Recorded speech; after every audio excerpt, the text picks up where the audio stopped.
शहजाद, एक लंबी लिस्ट विपक्ष बता रहा है, यह लिस्ट कैसे तैयार हुई? कि आप पर आरोप यह है कि कॉमन थ्रेड यह है कि ये सब मोदी विरोधी हैं, इसीलिए लिस्ट में।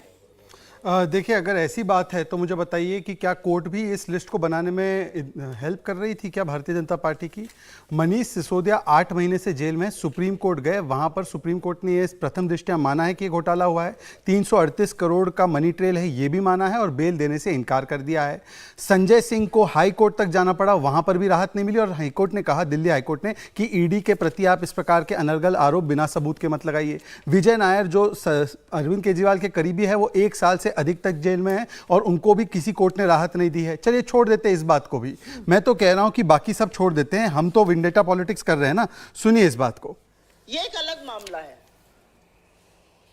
हम इस मंच से 2 ही बातें कहना चाहते हैं। ये शराब का मामला है, ये शिक्षा का मामला नहीं है। शराब की बात हो रही है, शिक्षा पर छुपने का काम मत कीजिए, ये गलत है, ये सर्वथा। दिख रहा है कौन है ये? कांग्रेस की प्रवक्ता का बयान सुनवा रहे हैं। सुन लीजिए, प्रियंका कक्कड़, सुन लीजिए, एक सेकंड और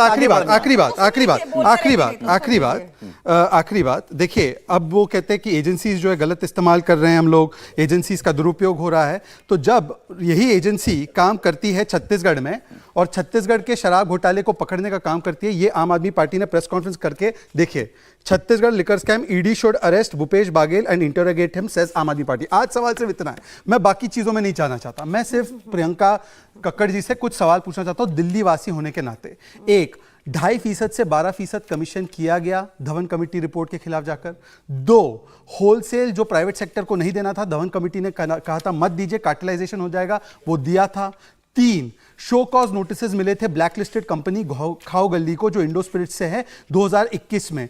ब्लैकलिस्टेड कंपनी को कैसे टेंडर मिल गया, वेंड मिल गया, और जब शो कॉज नोटिस जारी हुआ उसके बाद उस पर कार्रवाई क्यों नहीं हुई? क्योंकि पैसा आया और उसके बाद कार्रवाई नहीं हुई। अगर ये सारे गलत आरोप होते तो 2022 अगस्त में एफआईआर हुई है, अभी तक उसको क्वॉश करा देते और मामला खारिज करवा देते और मुंह पर हमको फटकार मिलती कोर्ट की। प्रियंका कक्कड़ जी, आपकी इकलौती पार्टी है जो एक लिस्ट निकाल देती है कि ये हमारा नेता गिरफ्तार होने वाला है। बीजेपी पे भरोसा है या ईडी के सबूतों पे भरोसा है? सभी को नमस्ते पवन जी। इसको ऐसे समझना होगा क्योंकि इन्होंने भी कुछ वाजिब सवाल उठाए, बेल क्यों नहीं मिली। मैं इनको समझाती हूँ। जैसे जगन रेड्डी के केस में आपको पता है 764 करोड़ के एसेट सीज हो गए थे। कोर्ट ने कहा बकायदा ऑर्डर में कि ये प्राइमा फेसी पुख्ता तौर पर दिखता है कि ये प्रोसीड्स ऑफ क्राइम से बनाए गए हैं, पर जगन रेड्डी जी जेल में नहीं है, वो बेल पे हैं।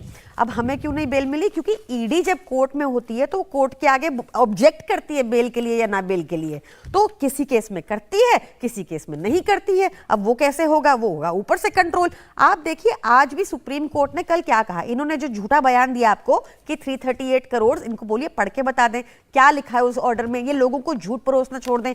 338 करोड़ 10 कंपनियों का प्रॉफिट है जो उन्होंने 8 महीने में बनाया, वो है 338 करोड़, वो फिगर लिखी हुई है, उसमें कहीं कोई किकबैक नहीं है, ऐसा कुछ नहीं लिखा हुआ। दूसरी चीज आप सुनिए, इनसे आप सवाल पूछिए कि मिश्रा जी में ईडी के जो डायरेक्टर है ऐसे क्या पर लगे हुए हैं कि सुप्रीम कोर्ट ने जब कहा कि मिश्रा जी को बदला जाए, लास्ट एक्सटेंशन दी, इन्होंने 3 साल तक एक्सटेंशन के बाद उनको चलाया। इनसे पूछिए कि ऐसा क्या, ऐसा अगर कंपनी ने प्रॉफिट बनाया और आप कह रहे हैं कि हमारी पॉलिसी की वजह से बनाया, तो ये तो अच्छी बात है ना। ऐसे तो फिर अडानी जी पर भी जांच होनी चाहिए।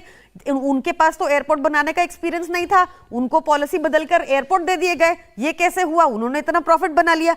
इनसे पूछिए कि इनसे सबसे पहले ये पूछिए कि क्यों इनके नेता हैं हर्षवर्धन पाटिल जी, जो कहते हैं कि जब से भाजपा ज्वाइन की है चैन की नींद सोता हूं, ये क्या चल रहा है? इनसे पूछिए कि ईडी का कन्विक्शन रेट 0.5% क्यों है। इनसे पूछिए कि 95% विपक्षी नेताओं पर ही क्यों कार्रवाई हो रही है, और इनसे कहिए माफी मांगे क्योंकि आपने नेशनल टीवी पे 338 करोड़ किकबैक होने का झूठा आरोप लगाया। इस पर जवाब लेंगे। एक बार ये बता दीजिए, क्या सचमुच आम आदमी पार्टी को लगता है कि 2 तारीख को अरविंद केजरीवाल गिरफ्तार हो जाएंगे? और अगर हां, तो क्या सीएम कौन होगा, पार्टी कौन संभालेगा, वो प्लानिंग भी शुरू कर दी आपने? देखिए पवन जी, मैं आपको बताती हूं कि लगातार आप देख रहे हैं कि विपक्षी नेताओं को जेल भेजने की तैयारी हो रही है। लगातार भाजपा से बयान सुनते हैं, हमारे सूत्र अपने भी बता रहे हैं कि अरेस्ट होना है, और आप देखिए कि इनके पास कोई और ऑप्शन भी नहीं है। एनडीए इतनी कमजोर हो चुकी है, चाहे अकाली दल हो चाहे एआईएडीएमके हो, सब इनको छोड़ के जा रहे हैं, सब चले गए। अब कैसे फर्स्ट आए? आरएसएस ऑर्गेनाइजर ने तो ये तक कह दिया कि मोदी जी के चेहरे में वो बात नहीं रही। तो ये क्या कर रहे हैं? ये कमजोर हो गए हैं, अब इनको रेस में फर्स्ट आना है। फर्स्ट कैसे आएंगे जब अकेले दौड़ेंगे? इसलिए सारे विपक्षी नेताओं को एक एक करके जेल में डालने का प्लान है।